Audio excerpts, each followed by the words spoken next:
Hello to everyone rooting for Africa. This is Roots and Roads Africa, your open door to beauty, culture, and journeys that define the continent. Today on Urban Africa, we explore St. Louis, Senegal's island city. St. Louis, a city that moves with water. Found in northern Senegal, it sits tight where the Senegal River meets the Atlantic Ocean. The city is built on a narrow island and is connected to the mainland by the Faidherbe Bridge. St. Louis is one of Senegal's oldest urban centers. It was once an important colonial administrative city and remains significant today because of its history, fishing economy, and cultural institutions. Founded in 1659 by the French, St. Louis became the capital of French West Africa during the colonial period. The city's layout reflects this history with a compact island structure and buildings dating back to the colonial period. Many of these structures are still in use today for housing, shops, and offices. A key part of the city's social history is the seigneurias. These were Afro-European women in the 19th and 18th centuries who played an important role in trade, property ownership, and local economic life. The influence dominated in the city's commercial and residential development during that period. Today, St. Louis is a UNESCO World Heritage Site because of its architecture and historical importance. Daily life continues in these same spaces. The island contains homes, markets, schools, and small businesses operating within a dense and limited urban area. Things to do here include walking the colonial streets of the island, visiting preserved French-era buildings, and exploring small courtyards and waterfront viewpoints that show how the city has adapted over time.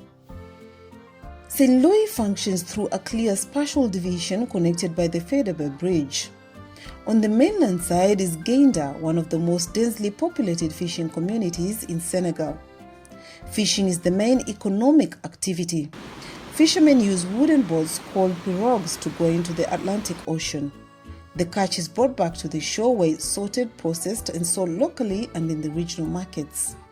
This process forms a key part of the city's economy and supply chain. Guet Ndar is also extremely densely populated.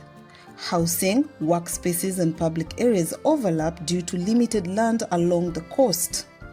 Most daily activity happens outdoors and is closely tied to fishing cycles. The island and Guet Ndar function as one urban system, but with very different living conditions and economic roles. Things to do here include visiting the fishing beach early in the morning to watch pirogues return, walking through the shoreline activity of Guet Ndar and observing fish processing and trade as it unfolds in real time. St. Louis faces urban pressure due to its geography. The island has limited space and surrounding river and ocean create environmental challenges including flooding and coastal erosion. Population density in areas like Guet Ndar continues to increase, placing additional pressure on housing and infrastructure. Despite these challenges, the city remains active economically and culturally. St. Louis has a growing number of young people working in music, visual arts, fashion, and small businesses. Much of this activity happens in informal or semi-formal spaces, including studios, community centers, and small workshops. Things to do in this layer of the city include visiting local art spaces and cultural centers, discovering emerging music scenes, and engaging in community-led creative projects that reflect how young people are reshaping urban life. St. Louis is best understood by moving through it. Walking is the main way to experience the island. Horse-drawn carriages known as calèches are still widely used for transport in the historic center.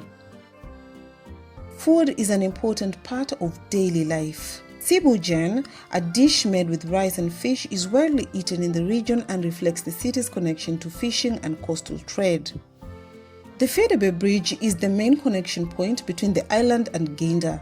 It also reflects the city's structure, one side focused on administration and history, and the other on fishing and daily economic production.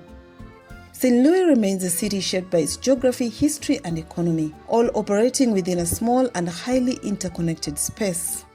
Final things to do include taking a caleche ride through the island at sunset, visiting the riverfront for panoramic views where the Senegal River meets the Atlantic, and timing your visit during the St. Louis Jazz Festival, one of West Africa's most important cultural gatherings.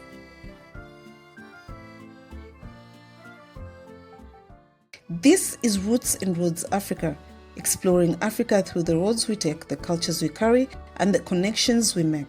Subscribe for more stories from across the continent.